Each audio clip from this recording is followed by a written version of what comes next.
Vamos a continuar con la segunda parte de la clase de la unidad 9, correspondiendo a la biomecánica de la columna vertebral. Vamos a seguir avanzando sobre las propiedades mecánicas y estudiando aquellas aplicadas al segmento pasivo y luego al segmento activo. Dentro del segmento pasivo habíamos definido a la vértebra. Entonces vamos a poder analizar la relación estructura-función de la resistencia ósea por cada una de las partes de la vértebra y cómo se encuentra adaptada de acuerdo a su función. Toda la primera parte, toda la parte anterior, mejor dicho, los cuerpos vertebrales van a estar sucediendo encolumnados en el pilar anterior y vamos a encontrar esta adaptación funcional en cuanto a que el aumento del tamaño va siendo mayor en sentido cefalocaudal. Va aumentando también el volumen cuanto más descendemos en los niveles vertebrales, cervical, dorsal y lumbar, para lograr mayor resistencia en relación a la carga que se va soportando cada vez que vamos más caudal. Cuando estudiamos la orientación de las trabéculas, se pueden observar en una vértebra normal que las trabéculas se orientan en sentido vertical, desde la lámina superior a la inferior, en sentido horizontal en el plano coronal o frontal, como también en el sentido anteroposterior, y va a haber un conjunto de trabéculas orientadas en forma de abanico. Se van a encontrar acá la descripción de un sistema superior desde la placa superior que va a concentrarse en el pedículo y luego se distribuye en las apófisis articulares y espinosas.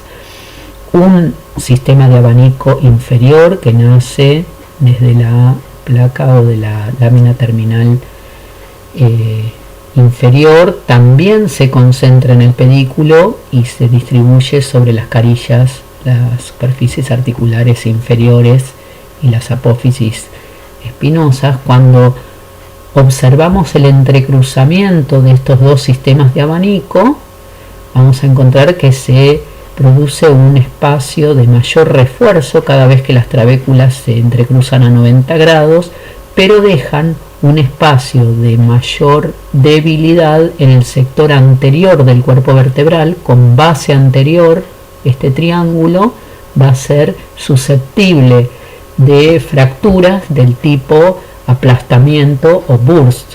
Ese sector tiene menos resistencia y menos material. Cuando lo observamos en un estado de osificación de densidad ósea normal, el cuerpo vertebral tiene esta trama. Cuando encontramos la trama alterada, las trabéculas vemos que presentan esta digresión. Además, si consideramos en resistencia de materiales, se comprobó que la cortical, es decir, el hueso compacto que recubre a todo el cuerpo de la vértebra, va a estar soportando un 45 o un 75% de la resistencia total. Y cuando se hizo esta prueba en un banco de prueba de materiales, se encontró que soportan 600 kilos por centímetro cuadrados de compresión. Quiere decir que la vértebra, con su estructura normal, compacto y esponjoso, va a poder soportar los esfuerzos de compresiones normales con una relación estructura-función al pilar anterior, a este que es la relación de la estática, de soportar peso y de darle solidez, muy adaptada para cumplirla. Si nosotros lo relacionamos al cuerpo de la vértebra, al punto de apoyo de las apófisis articulares y el conjunto de apófisis, sobre todo en la apófisis espinosas hacia atrás, podemos aplicar también el modelo mecánico del martillo o mazo. Cuanto más grande es la cabeza de ese martillo, es decir, el cuerpo vertebral, mayor va a ser la fuerza, como cuando uno aplica un martillazo con una masa mayor. El centro de percusión o el punto de apoyo de este modelo estaría dado, como dijimos, en las apófisis articulares, y cuanto más largo es el mango de este martillo, es decir, en este caso más larga el brazo de palanca, mayor es la fuerza de percusión que se puede lograr.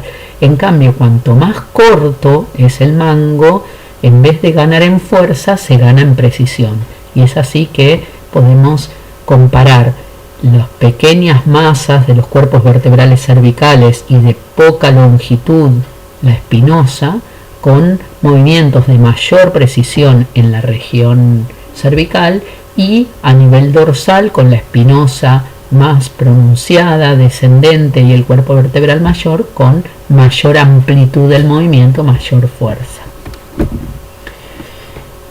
Cuando seguimos describiendo la resistencia, las propiedades mecánicas de otro sector del segmento pasivo, vemos que las apófisis articulares van a poder brindarle resistencia porque soportan entre un 18 y un 20% a las fuerzas de compresión, es decir, que reciben ese porcentaje de peso en sentido axial o longitudinal. También disminuyen estos esfuerzos sobre el disco. Esto después lo vamos a ver. Si lo absorben las apófisis articulares, entonces no se transmiten al disco. También protegen de los esfuerzos de torsión o de rotación, ya que empiezan a chocar esos sectores de las apófisis articulares, absorbiendo hasta un 30 o un 40% de los esfuerzos de torsión. Y en el caso de los esfuerzos de cizallamiento, que después lo vamos a ver máximo a nivel lumbosacro, van a poder absorber hasta un 50% de los esfuerzos de cizallamiento, que generarían una patología denominada listesis o deslizamiento de la lumbar por sobre la vértebra sacra, que son las más frecuentes que se producen. La orientación de las carillas articulares y los deslizamientos que permite la artrodia va a estar relacionada con la movilidad. Forma y posición de las carillas van a guiar los movimientos. Quiere decir que las apófisis articulares se relacionan con las propiedades de resistencia y de movilidad. Y otras partes del segmento pasivo también presentan una gran resistencia, como por ejemplo el istmo, los pedículos y las láminas, los cuales van a poder soportar cargas de hasta 100 kilos. Esto nos está mostrando que estos sectores de la vértebra no van a estar siendo superados ante los esfuerzos normales de la vida cotidiana. En algunos casos, cuando se producen lesiones, fracturas del sector del istmo o del pedículo, puede ser que haya alguna alteración previa del material óseo o un efecto acumulativo, como suele suceder en las espondilolisis de los deportistas, que generan movimientos de flexoextensión continua con mucha potencia y pueden provocar estas lesiones a nivel del pedículo. Si se estudian las propiedades mecánicas del segmento activo en cuanto a la propiedad de resistencia, que es la que estamos aplicando y estudiando ahora, vamos a primero analizar todas las características y la relación estructura-función del disco intervertebral. El disco intervertebral tiene como constitución el núcleo pulposo. En el centro, el núcleo pulposo está constituido por proteoglucanos, por agua ricamente hidratado. cerrado y contenido por su anillo fibroso. El anillo fibroso es un conjunto de capas concéntricas especialmente conformado por colágeno, orientado en oblicuidades contrarias, desde el centro bastante en disposición horizontal se van alternando las oblicuidades en capas concéntricas hasta que la zona más periférica es bien vertical. Y la tercer parte del cartílago del disco intervertebral, es la lámina cartilaginosa par, que se interpone entre el cuerpo vertebral supra y subyacente. Acá encontramos el disco intervertebral visto en sentido sagital, esto es anterior y esto es posterior. Acá vemos el disco intervertebral en un corte vértico frontal, los laterales, el disco, y acá vemos en una mirada horizontal con las capas concéntricas el sector del núcleo pulposo. Los sectores se alternan, todos tienen fibras de colágeno, solamente que la alternancia de blanco de coloración es porque se alternan en un sentido, en el sentido del corte y en el sentido contrario. En este preparado se observan como en los sectores más centrales ya se fisuraron las fibras, se fracturaron y pueden provocar algún tipo de discopatía. En este sector tenemos el núcleo pulposo, el anillo fibroso y la lámina cartilaginosa, reforzado por delante y por detrás por los ligamentos longitudinales. Dentro de la constitución del disco intervertebral, por su gran capacidad de inhibición de los proteoglucanos constituyentes del núcleo pulposo, la capacidad de captar y de ceder agua, va a estar relacionada a la nutrición del disco. No tiene vasos sanguíneos, no tiene nervios, y la posibilidad de hidratarse del núcleo pulposo es lo que se va a estar relacionando con la altura de la columna vertebral y va a estar aportándole entre un 20 y un 33% de su altura.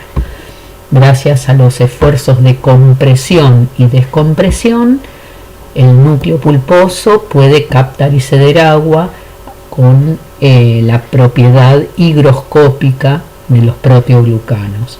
Cuando se comprime el agua del núcleo pulposo a través de la lámina cartilaginosa par y del sector de la placa oclusiva, pasa sus productos de desechos al hueso esponjoso ricamente vascularizado. Cuando se descomprime, se retira la fuerza, vuelve a recaptar agua gracias a que en los proteoglucanos quedó inestable, cargado negativamente, va a querer recuperar la estabilidad electrolítica y recuperar el agua, generando luego la nueva hidratación y nutriendo y captando también los nutrientes. El movimiento de compresión y descompresión en el disco intervertebral es el proceso de nutrición normal del disco. Debido a sus constituyentes sólidos y acuosos, es que se va a tener que describir la propiedad de viscoelasticidad. La deformación del disco intervertebral es viscoelástica y va a depender del tiempo. La curva de deformación en función del tiempo lo podemos ver en esta descripción de manera exponencial, es decir, se carga peso y empieza a deformarse el disco intervertebral, es decir, a perder espesor, como acá en vez de la deformación se ve grosor del disco, pierde espesor y va siendo se va a ir disminuyendo el espesor en función del tiempo. Cuando se retira la carga va a ir recuperando una primera parte bastante más rápida y una más lenta en función del tiempo hasta que logra su grosor o espesor inicial. Si logra su espesor inicial, quiere decir que estamos frente a una deformación elástica. Si en el proceso de deformación y de recuperación queda con un espesor que no es el mismo del inicial, quiere decir que se produjo una deformación plástica.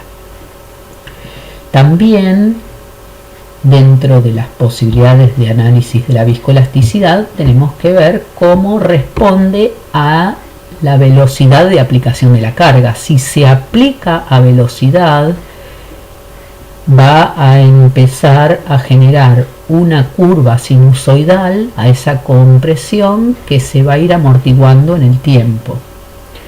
Si se aplican cargas bajas, van a responder con flexibilidad. Si se aplica cargas altas, va a responder con más estabilidad. La respuesta de deformación depende de este estado de imbibición y de pretensión del núcleo pulposo. Si el núcleo pulposo se encuentra bien hidratado, entonces genera un estado de tensión en las fibras más centrales del anillo, provocando menos deformación, y estos gráficos lo demuestran en una estructura que está pretensada, es decir, que genera un estado de tensión previo a la carga. En este caso es una faja con una tensión en ambos lados. Podemos homologarlo al núcleo pulposo y la pretensión de su anillo fibroso. Cuando se le produce una carga, se deforma significativamente menos que cuando esta estructura no está pretensada.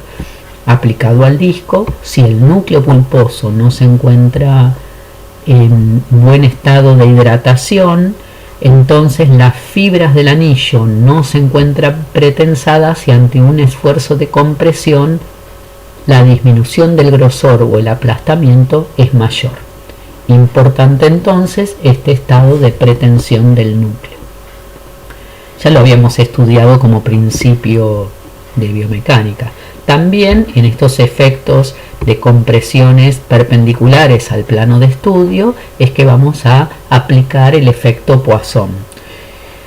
El efecto Poisson nos habla de compresiones o tracciones, ¿no es cierto?, de cargas o esfuerzos perpendiculares al plano.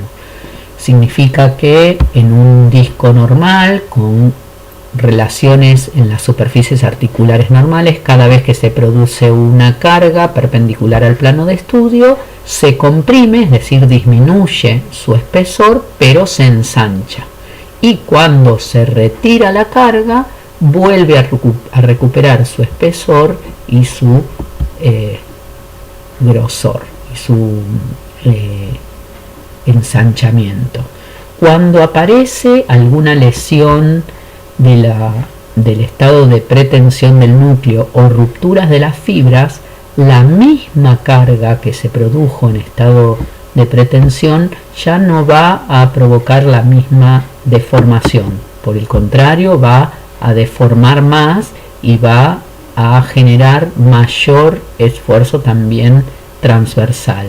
La misma carga, en vez de disminuir el espesor a 1.4, lo disminuye a 2 milímetros. Pero en este caso, por ser una deformación plástica, cuando se retira la carga, como no se encuentra normal las fibras del anillo ni el estado de hidratación del núcleo, no va a poder recuperar su espesor normal. Y además, las cargas se van a estar distribuyendo de manera simétrica en este comportamiento plástico, de manera que no se distribuyen en toda la superficie de las carillas articulares, como si sucede en un par cinemático normal. Cuando hay mayor compresión en un sector que en el otro, empiezan a aparecer las reacciones degenerativas con osteofitos marginales o degeneración del cartílago. Este comportamiento plástico se da muchas veces en los primeros procesos de deshidratación del núcleo pulposo y más avanzado los casos de rupturas de las fibras del anillo. Este CRIP, esta deformación plástica va a estar dependiendo del grado de hidratación del núcleo, del estado de pretensión o presencia de presión previa y de los factores de vibración. Cada vez que se somete a la columna vertebral, sobre todo los discos más bajos lumbares, a momentos de vibración, esto puede ser cuando se encuentra la persona conduciendo alguna maquinaria con motores que se transmite la vibración directamente al asiento, a la butaca, que no tienen amortiguación, que los caminos no son asfaltados. En los choferes, en los que manejan estas maquinarias, el estado de vibración continua empieza a generar un efecto acumulativo. ¿Se acuerdan el daño acumulativo en cargas cíclicas de poca magnitud? En donde la ruptura de las fibras es mayor que la tasa de reparación. Cuando se empieza a romper más de lo que se puede reparar, empiezan a generarse lesiones por cargas leves, sea por la compresión, por efectos de flexión y o sumas de torsión. Muchas veces en distintos segmentos de la columna vertebral se aplican esfuerzos de compresión asimétrica. Hay muy pocas vértebras o discos que se encuentran perfectamente en la horizontal para que la carga sea precisamente axial. La mayoría de las veces es descentrada la carga de compresión, con lo cual se genera una compresión de un lado y una tensión de otro. En este caso lo vamos a volver a ver el comportamiento del disco intervertebral ante los movimientos normales. Cuando se comprime de un lado, se genera un aumento de presión del núcleo hacia el sentido contrario, generando un aumento de tensión de esas fibras del anillo y por supuesto de todos los ligamentos del sector contrario a donde se aplica la carga. Cuando se retira la carga, esa compresión que se generó y tensión de las fibras hace que se vuelva a recuperar el estado inicial a través de este mecanismo de autoestabilidad, logrando la posición inicial sin gasto de energía, es decir, sin reclutar activación muscular, solamente que con pequeños desequilibrios se logra luego la posición inicial con partes de acumulación de energía de tensión de elementos pasivos, las fibras del anillo, los ligamentos. Cuando estamos describiendo la propiedad de resistencia de cada una de las estructuras, empezamos describiendo la resistencia del componente pasivo de cada una de las partes de la vértebra y del componente activo, como el disco intervertebral. Vamos a ver que tienen que resistir a distintos esfuerzos, los esfuerzos a los cuales la columna se ve sometida en la vida cotidiana. Son esfuerzos de compresión en el sentido del eje de la SI, compresión o tracción, de cizallamiento en el eje de las zetas, deslizamientos hacia adelante o hacia atrás, de pandeos o de flexo-extensión, también en sentido lateral como en sentido antero-posterior, y de torsión alrededor del eje longitudinal, compresión, tracción, cizallamiento o torsión, cualquiera de todos los esfuerzos a los cuales se está sometido. Cuando se analiza los esfuerzos de compresión sobre el disco, se nota que está muy bien adaptado a soportar las cargas. A través también de la división de funciones, encontramos el núcleo pulposo bien embebido, central, el que recibe el 75% de la carga de compresión. Por el efecto Poisson se comprime en un sentido y se ensancha en el otro. Como se ensancha en el otro, transmite la carga vertical y la reparte horizontalmente sobre las fibras del anillo, que son muy resistentes al ser constituidas con colágeno, son muy resistentes a la tensión o la tracción. Sin embargo, las fibras de colágeno no son resistentes a la compresión. Si el núcleo pulposo, en vez de recibir la carga vertical, directamente lo recibe las fibras del anillo, no están preparadas para soportar esta carga. Cuando hablamos de compresión, no estamos pensando solamente en la fuerza-peso. La fuerza-peso, por supuesto, en estos sectores más caudales de la columna está yendo cercano al 60% del peso corporal total, pero hay que sumarle la acción de la musculatura flexora y de la musculatura extensora, que comprime también a los discos intervertebrales. También tenemos que pensar en un sobrepeso, cualquier objeto o peso que sostengamos o soportemos además de nuestro peso, y los esfuerzos de enderezamiento, quiere decir que por mantener la posición vertical, que contrarreste el peso y el sobrepeso que se manipule, además de la acción muscular. Todos estos efectos compresivos, si lo aplicamos en las tres posiciones, vertical, erecta, propia de la especie, con flexión o con el esfuerzo de enderezamiento, se observa cómo, por ejemplo, aumenta de una manera exponencial la presión del disco. Para el mismo disco en posición vertical recibe 16 kilos por centímetro cuadrado el disco intervertebral. Si se flexiona el cuerpo hacia adelante, el tronco hacia adelante, estos 16 kilos suben a 58 kilogramos por centímetro cuadrado, y para poder enderezarse y volver a la posición vertical de extensión, la fuerza de presión que recibe el disco es de 107 kilogramos por centímetro cuadrado. Quiere decir que la posición erecta es la que menos carga genera sobre el disco intervertebral. Cuando estudiamos los esfuerzos de flexión, también encontramos que la menor compresión o el menor esfuerzo sobre el disco, ya sea los discos más superiores, T2L1 como el E5S1, se da en la posición erecta propia de la especie, para lo cual está muy bien adaptada.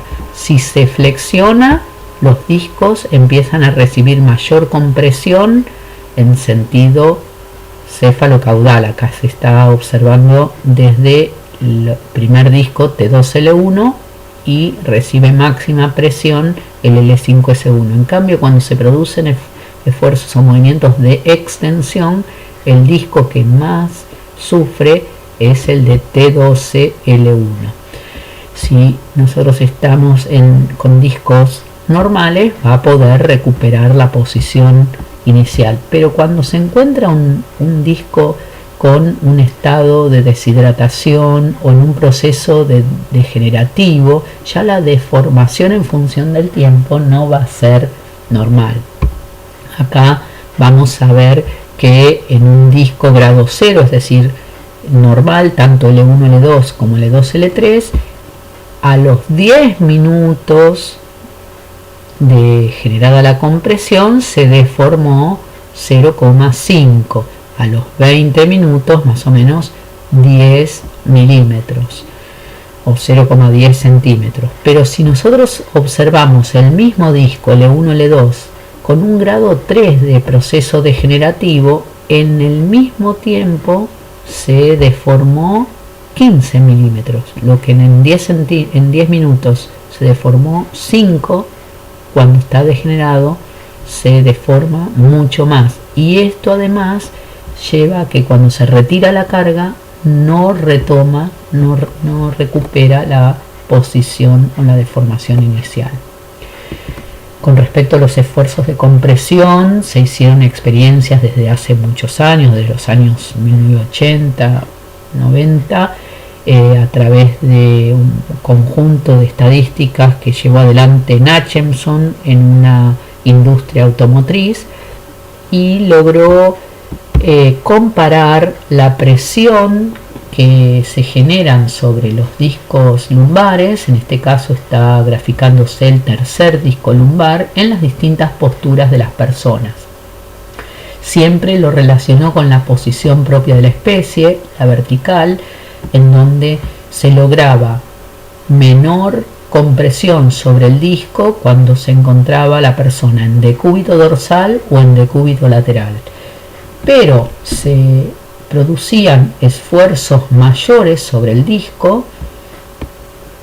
Del 100% se llegaba a 150%, es decir, un 50% más cuando se flexionaba el tronco, y casi o más del doble cuando se flexionaba sosteniendo un peso en las manos. Pero también se pudo comprobar en esta experiencia que la posición sentada genera una compresión sobre el disco mayor a la posición de pie. Si uno se encuentra sentado con respaldo y bien apoyado, tiene de vuelta más o menos un 50% mayor de carga el disco que en la posición de pie. Si se sienta sin respaldo, con flexión de tronco, aumenta casi al doble. Y si se levanta un peso, que muchas veces esta posición sentada uno agarra un bolso, una cartera del suelo, casi 275, quiere decir casi llegando al triple de la posición de pie. Si estamos mucho tiempo sentados, para el disco queda en evidencia que la disminución de la carga se logra por lo menos parando a la posición de pie. También encontramos en estos cuál es la carga en decúbito lateral que se logra disminuir a un 75%, porque hay una parte de la columna en sentido asimétrico que no está pudiendo ser relajada. En cambio, en decúbito dorsal es la posición elegida para el reposo cuando se requiere disminuir la carga sobre el disco. También acá encontramos la posición muy utilizada para disminuir la carga sobre el disco, apoyando sobre un banco y logrando 90 grados de cadera y 90 grados de rodilla, siendo una carga la que recibe el disco de un 35%. Tanto esta como el decúbito son las elegidas para el reposo.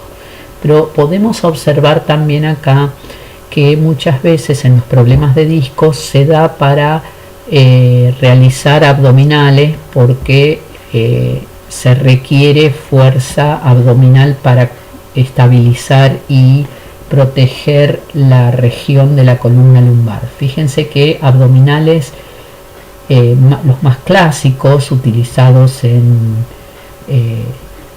manera popular, el típico abdominal bolita, bien manteniendo la flexión de 90 grados, aumenta la compresión del disco a 140 de porcentajes. El abdominal de movimientos de miembros inferiores a 150, y el clásico abdominal bolita de subirse a sentado y agrupado y extenderse al más del doble. Por otra parte, muchas veces se le da ejercicios de espinales de una u otra manera, más controlados o más arqueados, aumentan también los esfuerzos sobre el disco superiores a la posición de pie. Estas experiencias entonces nos pueden orientar hacia qué posturas elegir para disminuir la carga o cuáles evitar o modificar si aumenta mucho las presiones sobre el disco. Otros esfuerzos a los cuales está sometido el disco son los esfuerzos de torsión. Dijimos que las carillas articulares pueden absorber hasta un 30 o un 40% de esos esfuerzos de torsión, con lo cual le va a brindar mayor resistencia. Otras de las estructuras que absorben los esfuerzos de torsión son los ligamentos y también los discos intervertebrales, pero no están preparados para recibir torsión.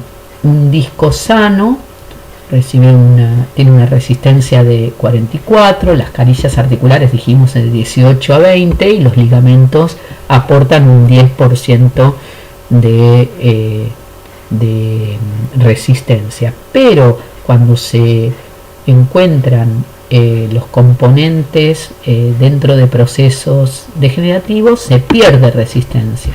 El disco va a tener menor resistencia, a 22, a 13, a 23, van a estar soportando otras estructuras lo que tendría que estar repartido entre las carillas, los ligamentos y los discos.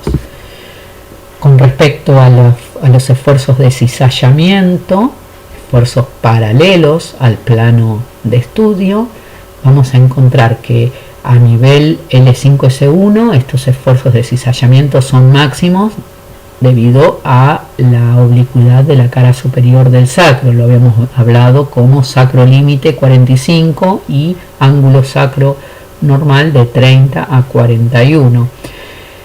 En esta posición la vértebra va a generar un choque de las carillas articulares, las cuales van a estar absorbiendo un 50%, fíjense en la orientación de las carillas articulares superiores del sacro, chocan contra las carillas inferiores de la lumbar 5, absorbiendo un 50% de este esfuerzo de cizallamiento. También las fibras oblicuas del anillo fibroso van a estar absorbiendo ese esfuerzo de cizallamiento, y los ligamentos, en el caso del análisis de la región lumbosacra, el ligamento iliolumbar, que va a estar tratando de sostener también a la vértebra, evitando este deslizamiento anterior. Esfuerzos menos frecuentes, pero que pueden aparecer por inestabilidad segmentaria, son los esfuerzos de tracción. Hay que tener cuidado cuando se hacen suspensiones con prácticas en arneses o telas, o someter a la columna a tracción porque no está preparada. Cuando nosotros observamos de manera esquemática, los esfuerzos de compresión van a generar, cuando son excesivos, estos espolones en garra, que sería como un osteofito descrito como pico del oro. Esto es una manifestación degenerativa de exceso de compresión, pero cuando aparecen estos osteofitos por tracción son bien perpendiculares al cuerpo vertebral y se encuentran distanciados unos milímetros del sector de la lámina cartilaginosa.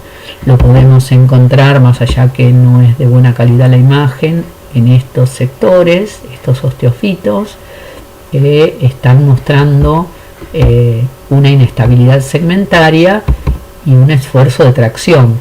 Acá los vemos. Estos son los osteofitos de compresión y esto es un osteofito por tracción.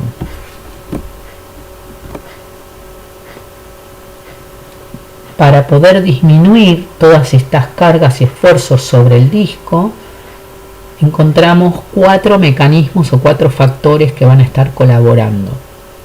Por un lado, la presión intraabdominal, que puede estar disminuyendo las cargas sobre el disco hasta un 30%, la fascia dorsolumbar o toracolumbar, que puede estar actuando hasta un 20%, las tensiones ligamentarias y las carillas articulares también disminuyendo un 20%.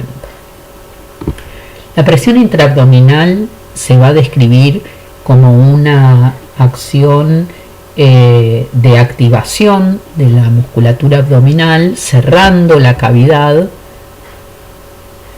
abdominal y generando un efecto como de cámara hidroneumática.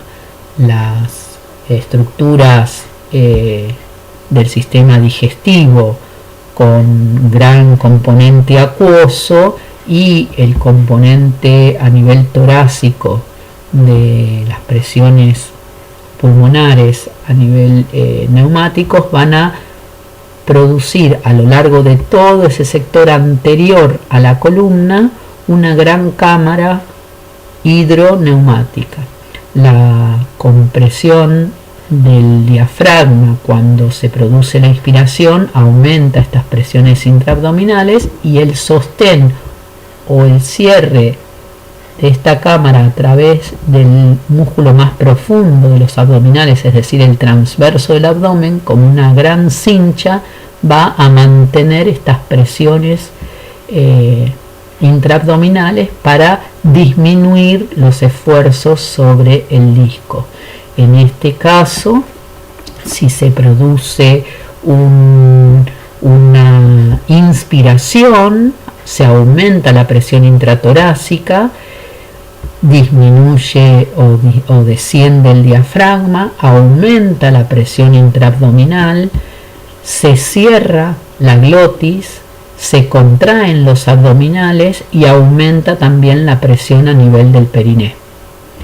En toda esta columna hidroneumática cerrada sin producir la salida del aire y con el cierre de esfínteres, va a generar toda una columna que puede disminuir estos esfuerzos del disco a nivel del disco torácico 12 y L1 hasta un 50% y en el L5S1 hasta un 30%.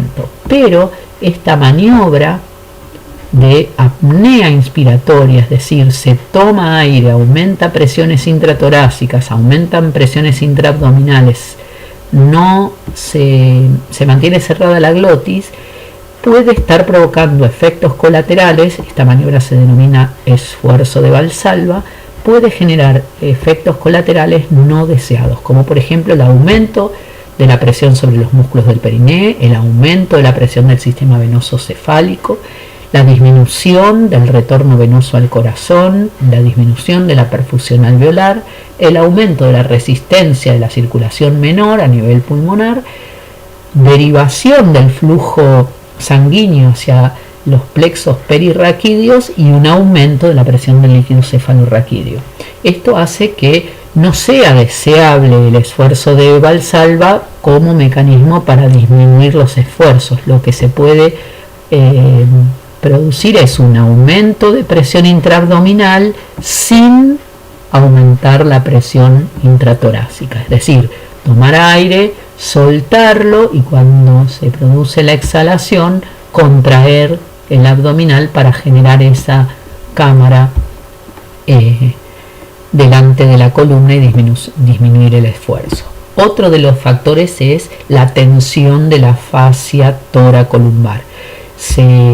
La fascia toracolumbar es este conjunto de planos aponeuróticos o faciales en la región dorsal, en donde confluyen el dorsal ancho, el oblicuo menor del abdomen, el transverso del abdomen e incluso en un segundo plano el serrato menor póstero inferior. El conjunto de fascias, este rombo aponeurótico denso, bien fibroso, va a estar tensionando y llevando hacia atrás el esfuerzo,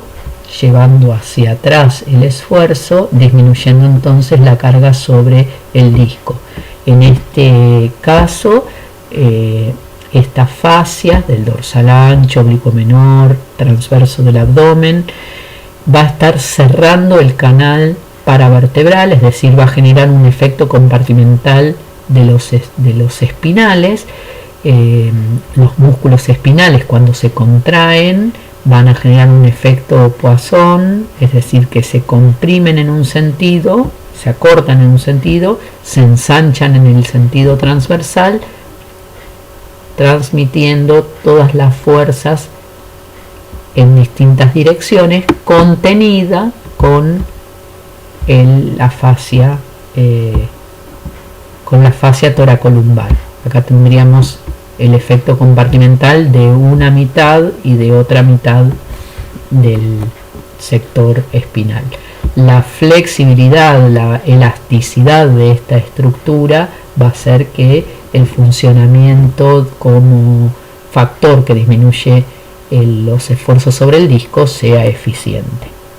Además, las carillas articulares también van a estar resistiendo los esfuerzos, dependiendo de la orientación en el espacio, van a poder estar resistiendo más los esfuerzos de compresión, de cizallamiento o de torsión. Y otro de los elementos que disminuye los esfuerzos sobre el disco intervertebral son los ligamentos. Los ligamentos, como propiedades de segmento activo, vamos a ver que resisten a las fuerzas tensionales de acuerdo a la dirección de las fibras.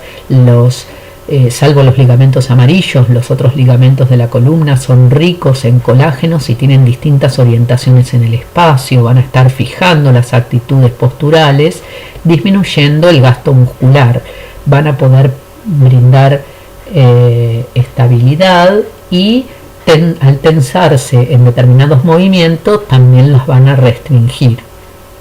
Esto va a ayudar también a brindarle estabilidad para proteger a la médula, absorber la energía de tensión cuando se produce un movimiento o una cinética a velocidad, y están ricamente inervados para lograr una adaptación con un papel propioceptivo importante, con la sensibilidad profunda y la propioceptiva sobre todo. Cuando encontramos el comportamiento de los ligamentos, ya habíamos estudiado que había que diferenciar aquellos ricamente constituidos con elastina, como el típico comportamiento de ligamentos amarillos, en donde muy poca fuerza va a generar gran deformación hasta porcentajes del 70%, y los que son ricamente constituidos por colágeno, en donde su comportamiento va a ser de mayor rigidez o menor elasticidad.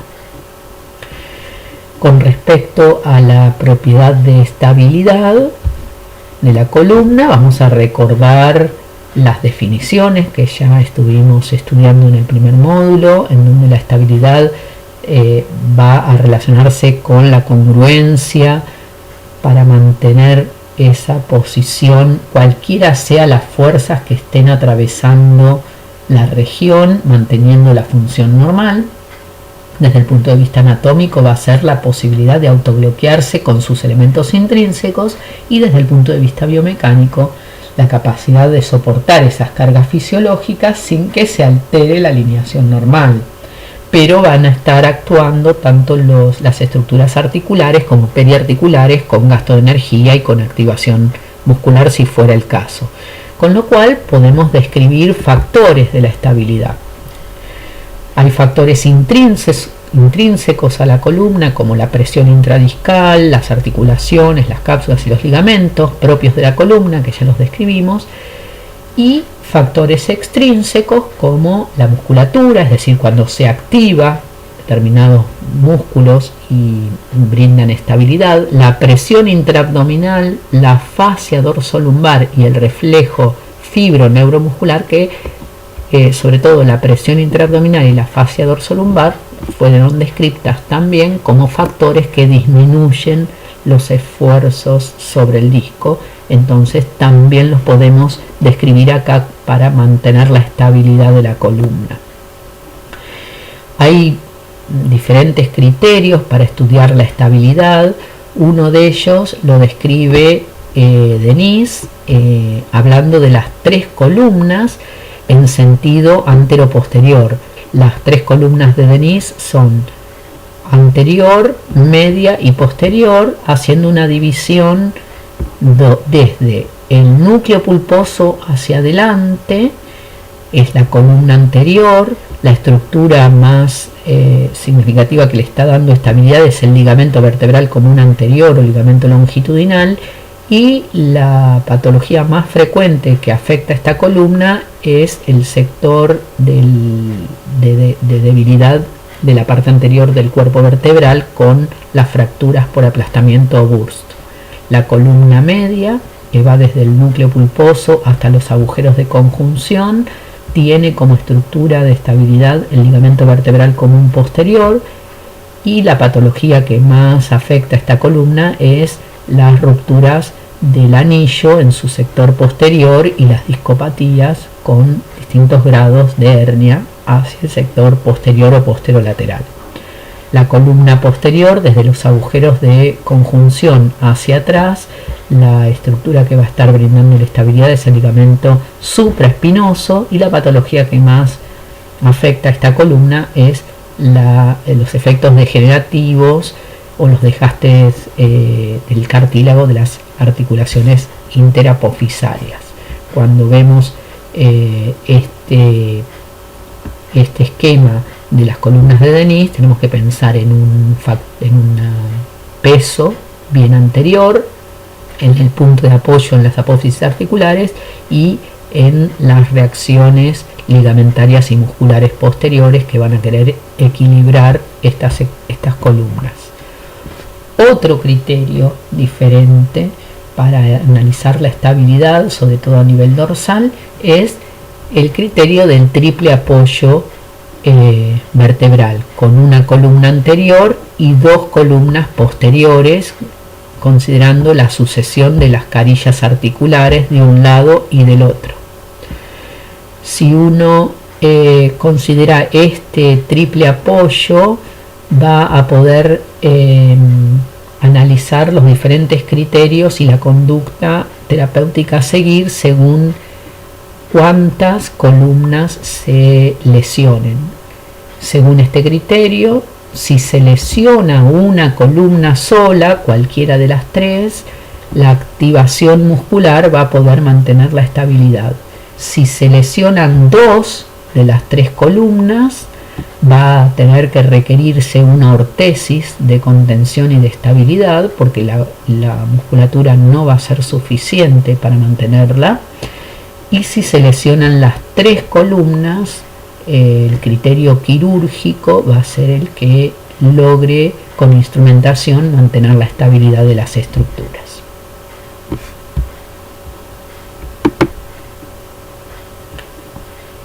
Muy bien, terminamos entonces esta segunda parte de la clase con las propiedades mecánicas de resistencia y estabilidad.